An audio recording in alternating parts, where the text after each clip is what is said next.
I am in them. Out of Mureva Eco Empire. Cover safe zone. I'm gone. Safe zone nation. DJ teacher anybody's a machine. Rhythm selector badheki uchikanda. Toda kuarakidza ngoma ndinoponda nyange ndakaonda sachi baba ndo ajira bondo. Safe zone nation mutotore kubvisa.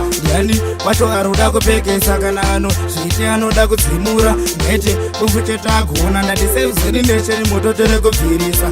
Yani wacho aroda kupekesa kana ano zviti anoda kudzimura. Ngete kufucheta kuona. Saka ngoma ndirokando ngespike.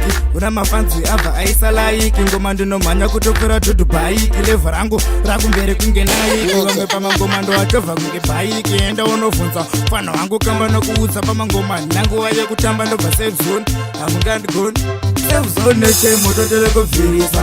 Yani wacho aroda kupekesa kana ano zviti anoda kudzimura. Ngete bufucheta kuona ndati safe zone neche mutotore kubvirisa. Yani wacho aroda kupekesa kana ano zviti anoda kudzimura. Ngete bufucheta kuona izo safe zone neche ngoma tuku ata kanyange vakabata hapana vatokwata kuno kumakata tova rova marata mewana dem seitova rova marata kweta kunge mugungu machara majivasvipira nekuti pamangoma ini ndetozvipira ndakuda mugoresa lenati zvakata zvina basa nyange kune vari kukanda hakata safe zone neche mutotore kubvirisa.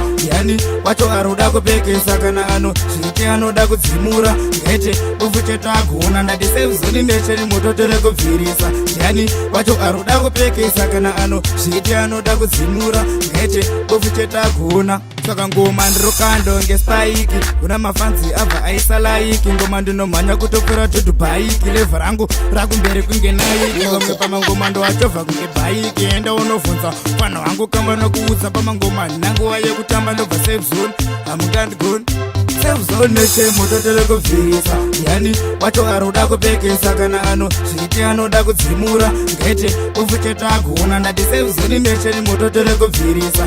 Yani wacho aroda kupekesa kana ano zviti anoda kudzimura. Ngete bufucheta kuona safe zone neche safe zone nation. Saka Mwari baba ini ndinotenda nawo makandipa mai vakandibirika nene